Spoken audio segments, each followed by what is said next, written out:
Kasaragod MDMA കേസിൽ youth Congress പ്രവർത്തകരായ പ്രതികളെ വിശദമായി ചോദ്യം ചെയ്യാൻ പോലീസ്. കസ്റ്റഡി അപേക്ഷ ജില്ലാ സെഷൻസ് കോടതി ഇന്ന് പരിഗണിക്കും.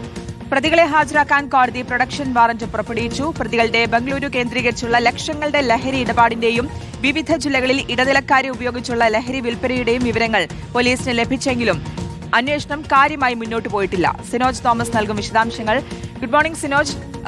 ഈ അന്വേഷണം ഇനി എന്തൊക്കെ കാര്യങ്ങളിലാണ് വ്യക്തത വരേണ്ടതുള്ളത്? ഒപ്പം ഇതുവരെ ലഭിച്ച നിർണായകമായിട്ടുള്ള വിവരങ്ങൾ ലഭിച്ചിട്ടും എന്തുകൊണ്ടാണ് ഇപ്പോൾ അന്വേഷണം കാര്യമായി മുന്നോട്ട് പോകാത്തത്?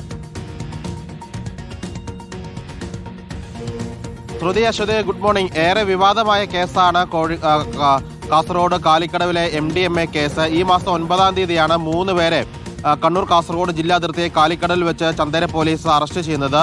140 ഗ്രാം MDMA ആണ് കണ്ടെടുത്തത്. അത് വിവാദമായത് മുഖ്യമന്ത്രി VD സതീശനുമായി പ്രതികൾക്ക് അടുത്ത ബന്ധമുണ്ട് എന്ന കാര്യത്തിലാണ് ഏറെ വിവാദമായത്. അതിൽ യൂത്ത് കോൺഗ്രസിന്റെ പ്രവർത്തകർക്ക് തന്നെ ഉണ്ടായിരുന്നു.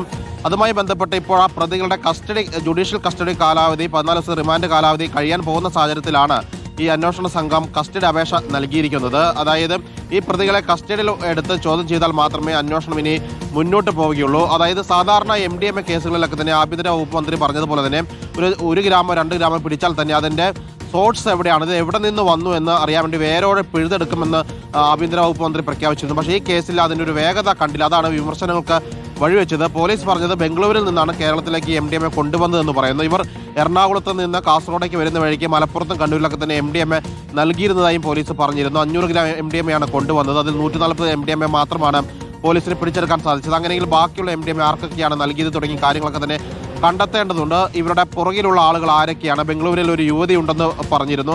അതാരാണ്? ഇവരുടെ സാമ്പത്തിക ഇടപാട് എന്താണ്? എവിടെ നിന്നാണ് ഇവർക്ക് MDMA ലഭിക്കുന്നത്? ഈ കണ്ണികളിൽ വേറെ ആരെങ്കിലും ഉണ്ടോ? വലിയ ആളുകളൊക്കെ തന്നെ ഇതിന് പുറകിലുണ്ടോ? തുടങ്ങിയ കാര്യങ്ങളൊക്കെ തന്നെ പോലീസിന് കണ്ടെത്തേണ്ടതുണ്ട്. ഒപ്പം തന്നെ ഇവർക്ക് ലഭിക്കുന്ന പണം ആർക്കാണ് അയച്ചു കൊടുക്കുന്നത്? ഇവരുടെ സാമ്പത്തിക ഇടപാടുകളൊക്കെ തന്നെ പോലീസ് ബാങ്ക് അക്കൗണ്ട് വിവരങ്ങൾ ശേഖരിച്ചിട്ടുണ്ടോ? പക്ഷേ ഇതൊക്കെ തന്നെ വെരിഫൈ ചെയ്യണമെങ്കിൽ പ്രതികളെ കസ്റ്റഡി എടുത്ത് ചോദ്യം ചെയ്യേണ്ടതുണ്ട്.